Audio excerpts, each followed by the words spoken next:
Hi, everybody. Welcome back to the Las Vegas Raiders Insider Podcast. I am your Sports Illustrated beat writer, Hondo Carpenter, and the host of the podcast. It is great to be here with you today, and I'm thrilled to bring this man back on. He's now part of our team. He has written 3 phenomenal articles already. You've heard him on 2 podcasts. I love it. I'm going to start calling him the professor because when you bring this man in, he's universally lauded as a offensive savant. And after he started appearing on the podcast, I had an NFL person from another team say to me, Tom was years ahead of everybody. He was playing checkers when people were playing chess. And he told me this NFL person did. He said the thing that he always respected about Tom is there'd be times he'd say stuff and he'd be like, what? And then you'd see a few years later, everyone else was adjusting. And he used the term, Walsh played chess when everyone else was playing checkers. He told me, this NFL person said, I loved your podcast. In fact, he said, I sent both of them to some friends around the league that I thought they would really enjoy him. You guys are loving his writing. You're loving his podcast. Let's welcome in the professor, the offensive savant, Super Bowl winning offensive coordinator, position coach, and he's a Raider. He bleeds silver and black. The great Coach Tom Walsh. Hi, Coach. Good morning, Honda. How you doing?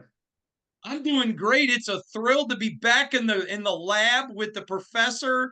We are going to have so much fun picking. I have to tell you, I want to give you a lot of respect because you're very kind to me. But I love picking your brain. I love learning the nuances of the game. I think I know football well, and I love the fact that every time I talk to you, I'm learning. I have so much respect for you. Let's get right into it. I want to talk to you today about the route tree. Now, those of us like me who do this every day for a living, I'm very well aware. But after you were on the last time, I had 2 or 3 people email saying, can you ask Coach to explain what is a route tree? What are the routes? What does that have to do with football? And I thought, man, let's head into the lab with the professor. Take it away, sir. Well, the thing about it is, years ago, like way back in the 50s and the 60s and the 70s, and even in the 80s, and with a lot of clubs, they had a sequence of numbers that were tags for positions. So, for example, let's say we're talking about a typical pro set. Let's start with a base pro offense. You got a split end, you got a tight end, you got a flanker. Okay. Now, if they were going to designate a route in a pattern where the split end was going to be a key guy, they would call it 89 in, 89 cross, 89 hide. Then everybody else involved in the pattern had a memory for what they were going to run. Okay, then if I wanted to talk to the inside receiver, the slot in receiver in slot formation, or the Y in a normal balanced formation, then I would use 94 and 95 as a key digits for him. 95 would be the inside breaking routes, 94 would be the outside breaking routes. So we'd run 95 cross, 95 in, 94 out, 94 corner. Well, then now everybody else had to have memory committed as to what the responsibility was. Then we want to talk to the outside receiver, the flanker, either the outside guy in slot or the outside guy in a pro set. And we use the key buzzwords, 99 digits, so we can run 99 in, 99 post, 99 hide, whatever. And then it was everything else was a memory pattern. However, that required a tremendous amount. The joke used to be it took a player 2 to 3 years to learn all that because they had to memorize, okay, if X is running 89 in, now what does Y do and what does Z do? And then you have to call the flare control for the back. 89 in, 10 in, 99 in, 2 in. 2 cross, back split. And so as we got into the early 70s, decided that we have to minimize, you cannot or ever allow the lack of being able to learn an offense or a defense to keep a player from getting on the field. You drafted or signed a free agent, drafted a kid out of college because they're talented, they're skilled, and you cannot allow the playbook to be the biggest handicap from keeping the kid on the field. You got to get them on the field. Players got to play. You got to play when they're young. I mean, nowadays with free agency, hey, you only got a 4-year span or a 5-year span if you're lucky before you may have to think about transitioning or tagging a kid or whatever. You need to get him on the field. You're paying him big bucks. Hey, you got him, you drafted him for a reason. So then we said, okay, how can we make this simple? Well, let's talk about digits that are talked with each route has a specific number to it.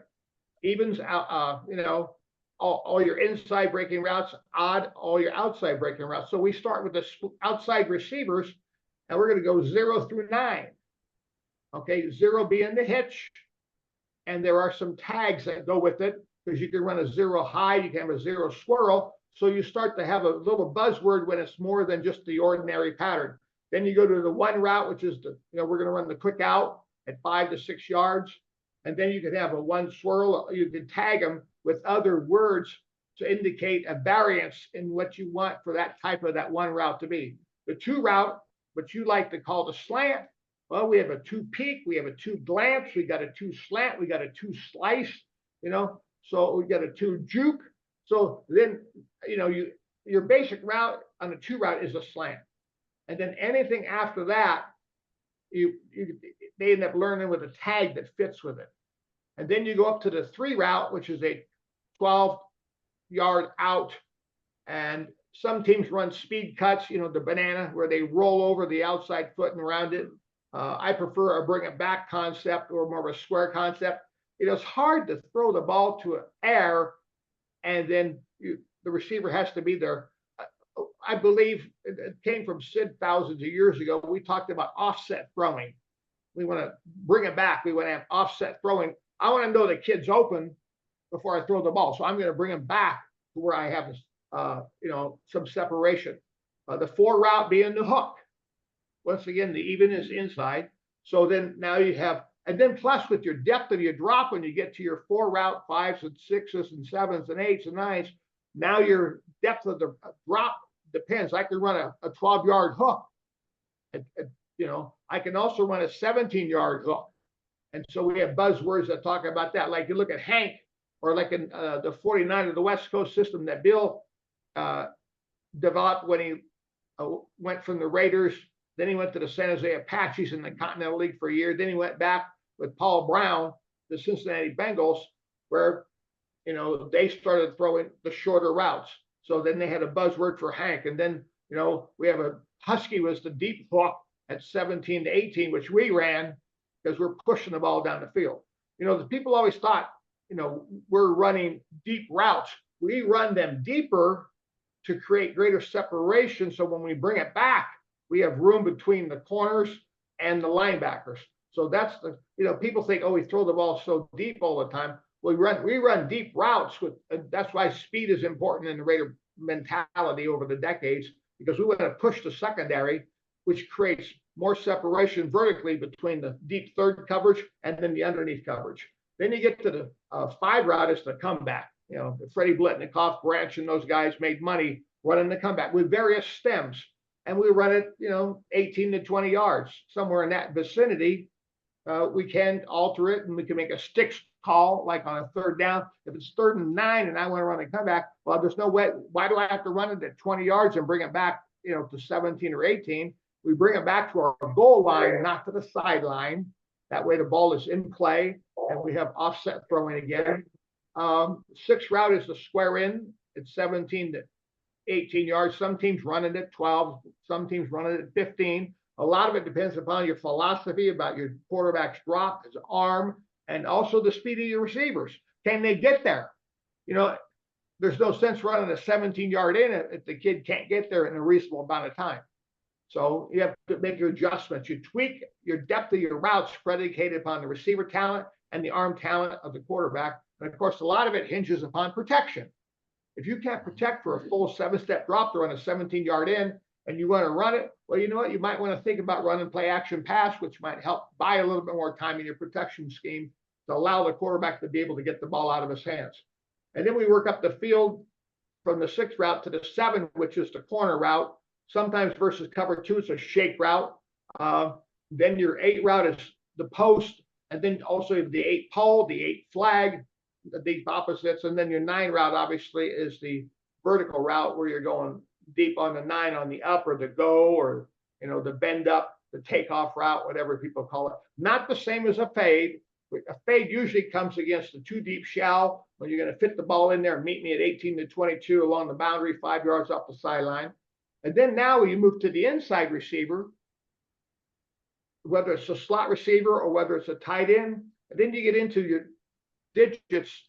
So you're running 10, 20, 30, 40, 50, 60, 70, 80, and 90.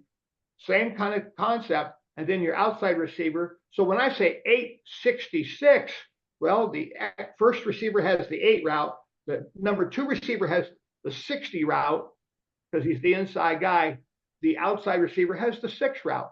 So you say, we're running, 999. Well, but that's the way you say it. So it's 999.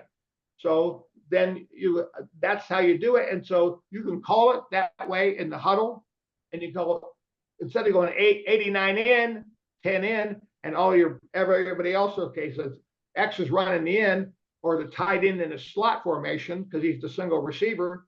And now what is Y and Z doing? And so now when you 866, boom, everybody knows. You're running 685, 89 in. And then you put your flare in there. Now each receiver knows, especially nowadays, when you think about it, Hondo, the multitude of formations, the motions and the shifting, the resulting set, a player can know what he has in a balanced formation. And then you say, okay, you're running 89 in. Well, that's great when I line up in it and I'm the single receiver. Now, what happens all of a sudden if I'm the single receiver in a regular formation, but when we go to slot, I happen to now become the inside receiver in slot. So now I'm running a totally different route in that pattern. So, the memory part of it has been minimized. And then we tag a buzzword on it when we say, well, we're going to learn what 866 is. We're going to learn what 685 is. And then we tag it, we'll give it a buzzword once we start to break camp, and say, okay, walk in the meeting at 1 o'clock and say, guys, today we're using buzzwords at practice, not digits anymore. We've done the digit system now all spring, all mini camp. And then now point in time comes buzzword time. And I tell you what, this is amazing. These guys are sharper than people think. We would put in the buzzwords at a 1 o'clock meeting, go on the field at 3 o'clock, and they had it down pat. It's amazing. I said, you got between 1 and 3. Mentally, you're in tune. Here's what we're running today. Here are the buzzwords. Bam. And from that point on, you put the digits on the board, but the same thing, you put the buzzword, because we're going to run a quicker huddle. The thing about it is when you line up with a quarterback, you got the play clock going and all that. You can't sit there and have 14 words to describe a formation, motion, shifts, and a pattern, and flare control, check releases, and all that. You got to have a much more expedient means by which to deliver the message to get them up to the line. And then plus it's great also at the line when you're running no huddle, sugar huddle, or you're going turbo, you're going NASCAR, you're going what we used to call red ball. Hey, now you just sit there and say, spider, Lee, spider, and everyone knows the slide's Lee going left, L up term, and then spider's the buzzword, and they all know 866 or whatever it is, or 685. Bam, you give them a snap count. Monday, Tuesday, and you snap the ball and go. So that is really allowed you to play more quickly from the huddle to the line of scrimmage. We are in the lab with NFL offensive savant, the great coach, Tom Walsh. If you're not enjoying this, you just hate football. This is just Viagra for the soul of fans of the game of football. We're learning, and it's so much fun. Coach, there's always a debate. Not necessarily a debate, but there are different varieties. Just like you can go to McDonald's and have a hamburger, which is a cow, and you can go to Ruth Chris. Different cow, different piece of meat, same cow. Big body receiver versus small body receivers.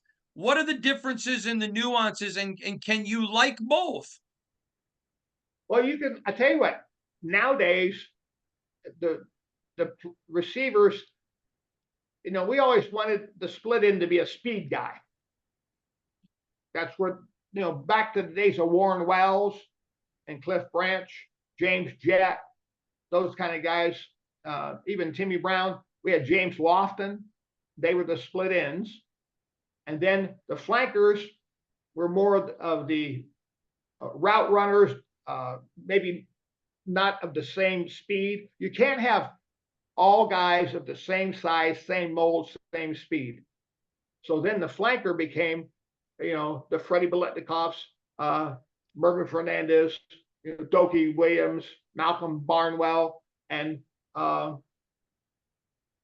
then later on we got like Willie Galt. He was a split end, didn't play. Alexander Wright played split end, and so you got to get guys that fit the scheme. And there's certain routes that you feature with those kind of guys based upon their height, size, weight, speed, and their ability, and around which you develop. Nick, I could take Timmy Brown. Frankly, we could play him anywhere. Okay, Lofton, brilliant mind, Stanford guy, educated, literate. I tell you, when he played at Green Bay, he used to talk stories when we got him from Green Bay. They had 12 plays in their whole offense at Green Bay, 12 total. And they sat in the whole meeting. And back in the day, I think Bart maybe even coaching also, a guy named Bart Starr. But anyway, and James knew the offensive blocking schemes. He could tell you who was blocking whom in the run game. He could tell you what everybody's responsibility was. He said, we only had 12 plays. He knew them cold. But see, those kind of guys know football. But so you can move those guys around. Timmy was so versatile. James Jett, split in. And he had a specific package that just really was in tune to his abilities. And he tremendously productive. And, but yeah, you look at today's receivers and you look at the kid in Minnesota, Jefferson, and those guys, they could play anywhere. They really could. They can. So as an offensive coordinator, you've got to decide what your philosophy is, what kind of patterns you want to feature, and then who are going to be the players who are going to be able to play those positions in your formations. Nowadays, with 3 wide receivers, you've got a lot of teams are drafting guys who are a slot receiver, the 5'9", 5'10" kind of guy. If you put him outside as a wide receiver, they may not be as effective, but they got gnat-like quickness, they got good change of direction, they got good quabs, the quickness, agility, balance, and speed. You can put them in the slot, and now they can run the field.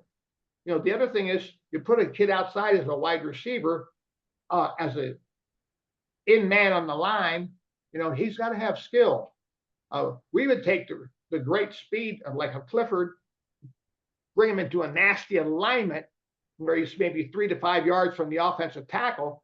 Now he has a chance to threaten that free safety's peeing down his legs because he knows the branch can go up, he can go corner, he can go across the field, he can go in, he can go out. And then ironically, when you go to slot formation, that's basically the alignment of the slot receiver. Mm-hmm. And so it all fits. Now you've got him in the slot, and the DBs, you got corners and safeties or nickel and dime, and they're thinking about, are we going to bracket him? Are we going to play him short and long? We're going to play him in and out. And so now those slot receivers have a different way of learning how to run routes versus combination coverages versus bracket, versus short and long, high and low schemes and all that. And so you that's all back into situational football. I want to take certain players and use them in certain situations, and I have to make sure they're adept at doing what they have to do to be able to function in those positions which we're going to place them. Awesome. Coach, I got one other question for you because I get a lot of people asking me about this. Some offenses you want to throw to a general direction, a general area. Some offenses, the quarterback throws to a spot. So sometimes there's interceptions. And people say, what was the quarterback thinking? Well, his job was to throw to a spot. The receiver didn't get there. Do you have a preference of which you prefer?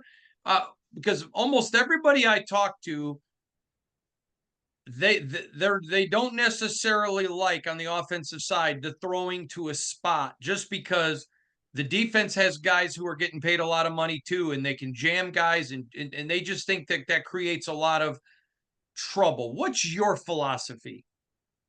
Well, we always preach the fact that think man, react to zone. And I watch Ooh, a say lot it of again. tape. Say that again. That's good. Think man and react to zone. That's like in baseball. You're thinking fastball, but you got to react to the curve and you got to react to the changeup. If you're thinking curveball and they throw you the high, hard one, you're going to be late. You're not going to ever get you bad on the ball. Same thing now. I've got to think man-to-man coverage, and then as I run my route, I can survey the scene and see what's going on with the underneath. Like if I'm running crossing routes and flanker drive, X shallow cross, the mesh packages and those kind of things. I think man-to-man, but then as I'm running the route, I'm going to see what happens with the underneath coverages, for example, and then I have to react to zone. And nowadays, I see players running the route the same, whether it's man or zone, and it drives me nuts. I'm thinking, oh my goodness, you're running through the zone, choke your motor, gear down, don't stop, but just come under control. And the quarterback can see if it's man or zone. He knows where the hole is going to be in zone. But if you're running a route like man and you don't react to zone, you're going to run by it. Or if you think it's zone and it's man to man, the quarterback leads you, you're not there because you're not running. And see, that's the one thing on which we work all the time. You always give them a coverage, both the quarterback and the receiver, so they know how to respond, and they can between the two of them can come up with a commonality of where they're going to settle in zone or how they're going to run the route versus man. Same thing also in little techniques in running routes versus man-to-man coverage. You just can't take off and run. Too many kids nowadays in the league and in college just are blistering like a scalded dog across the field. And now the DB is just in the foot race. There's no stick in there. There's no chatter or anything to make the DB break an ankle. So then I can gain acceleration and separate in man coverage. And see, that's another thing. You're making too many balls contested throws because as a receiver, you're not using some technique to create some quick separation. That's coaching. That's all coaching. Man, folks, you have been inside the lab. We should call this Football 101 with the legend, with the offensive savant. He is offering up a verbal buffet of oblong ellipsoid joy known as football with a man who's won a Super Bowl, offensive coordinator, position coach. There is none better to talk ball with than the great Tom Walsh. And when I'm hearing from NFL people that they're loving it, people that's still in the league, still doing it, it tells you how respected, how incredible this man is. He will be back tomorrow where we're talking red zone offense. You don't want to miss it right here on the Las Vegas Raiders Insider Podcast. Big shout out to Veterans Day is honoring those who gave their life. And I don't care about your politics. I don't care about your socioeconomic background. Don't care about your religion or lack of religion. I don't care about your gender or your race. Everyone from every one of those groups has given their life for our great country. And we honor and salute all of you families whose family gave the most, which was a loved one for this nation. We honor you. We're grateful for you. May we as a country live our life in a way that honors those who gave their life. We'll see y'all tomorrow again. We're going back in the lab with the great Coach Tom Walsh. Coach, you rocked it again today. Oh, it's fun. It's football, and OTAs are going on right now. So you got, rookies, free agents, veterans who come in. It's voluntary, but you know what? Now's your teaching time. Love it. We'll have more tomorrow in the lab with Coach Walsh.